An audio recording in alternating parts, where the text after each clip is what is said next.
All right, so I found a problem with my Proster here. Kind of kills it for me. The whole reason why I bought it is because, like my client, it's so easy to put it into, to take it out of auto shut off mode. When I'm doing long tests and measurements, I'm typically looking for amp draws or voltage drops, or parasitic drain. Those tests they could take a long time. I might have to have the meter on for an hour, sometimes more, to fix those type of issues. And I thought I had found a little compact replacement for the Klein in the Proster, because it's a little smaller. It's a lot smaller, and it's tiny. But the problem with it is, and we'll talk about the Fluke. I took it for a test drive today. There's no max min button. It only has a hold feature, which is useless for me. I need the meter in order to take advantage of that feature where I can let the meter stay on for a long time without turning off. I'm probably looking for a voltage drop, a parasitic draw, current spikes, things like that. And I'm normally gonna be looking for a maximum or minimum. And I need the max min button so that I can set it and forget it, walk away, go work on something else, and come back half hour, an hour later, check my meter for the condition that I'm looking for, which is normally gonna be a low voltage condition or current spike, So, man, this could have been the perfect little meter with the size and all, if it had a max min button, which it does not. So because it does not have the max min button, I can't even use this on my truck. It's not gonna do me any good without the max min feature. I do a lot of electrical troubleshooting, and that's an essential feature to have, is the max min feature. So yeah, a little bit disappointed, but sticking in one of the home boxes, use it at home while I'm working on stuff out here where I have time to look at it all the time, or just use it for a normal meter or whatever. I mean, I can still use the amp clamp and stuff like that. But that got me thinking. I was like, well, there is an accessory for this. They sell an amp clamp accessory. It's a little expensive, especially because it's just the accessory. I think it's like $250, but I seen it on eBay for like $120. So I'll buy one off of eBay for $120 for the amp clamp feature. And then I have all the nice features that come with the Fluke. Of course, max min. And of course, my client is still good. And I was just trying to get something a little more compact, and I wanted to try these guys out. So I'll still use this meter a little bit just for testing purposes to see if it's any good, and just run some regular tests and measurements. Sometimes when I'm on the roof, I have an Ideal. Some of you guys might be familiar with that brand. I typically keep an Ideal clamp meter in my Havoc bag, and I looked at a field piece today, and at the pawn shop, it's like $130. But the field piece meters, they don't cost that much brand new. They're not as expensive as the Flukes.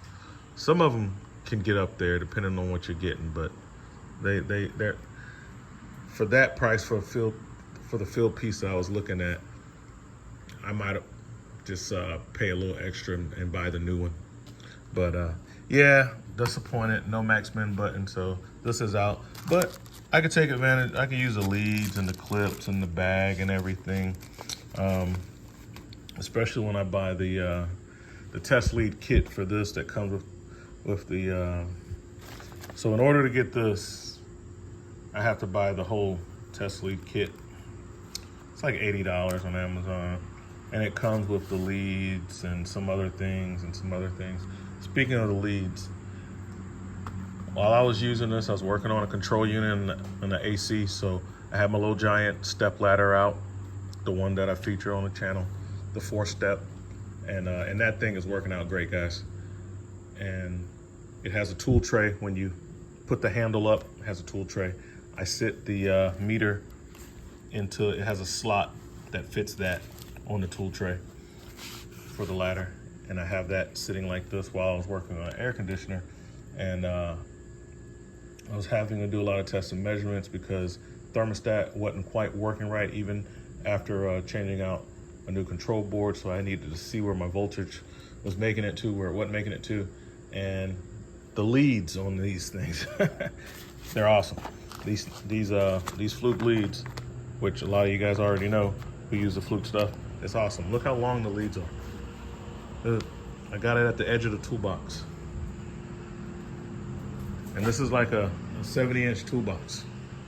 I think they call it a 68, 72, something like that. I can't remember. But yeah, the leads are very long. So I have a standard lead matched up with it that came out of the other meter, and you can see where it stops and the Fluke just keeps going. So what that does for you, besides the fact that they're made very well and that they're silicone leads, they're not bulky, even though it's so long. When you put it in the box or the bag, it's not very bulky. It's that much space, sticks right into the pockets.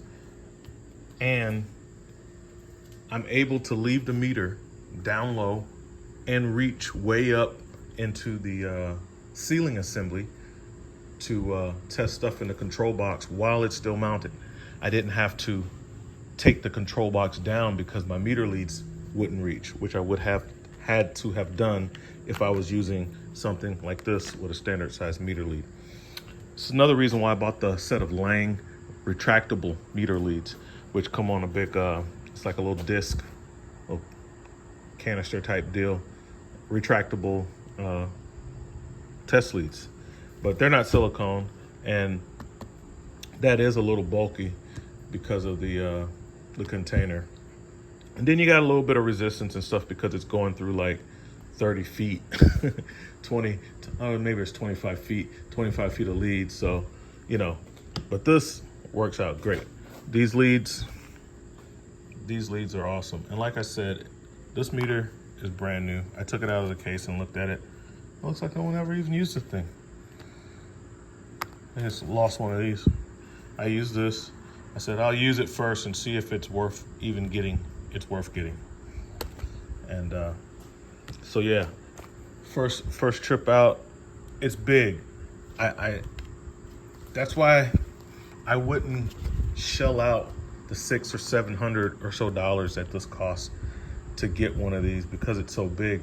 The Fluke that I use is much smaller. It doesn't have as many features, but it's much smaller, and I like the smaller meters. And then where that Fluke 107 lacked features, I picked those features up in some of my clamp meters that are feature rich and still a smaller package. So, but yeah, this one didn't work out, but I'll still test it out on some stuff to see how it works on other features. I do like all the features that it had, but with all of that, man, they just really missed the mark by not putting a max min feature on there like you see on most good meters, you know, robust meters.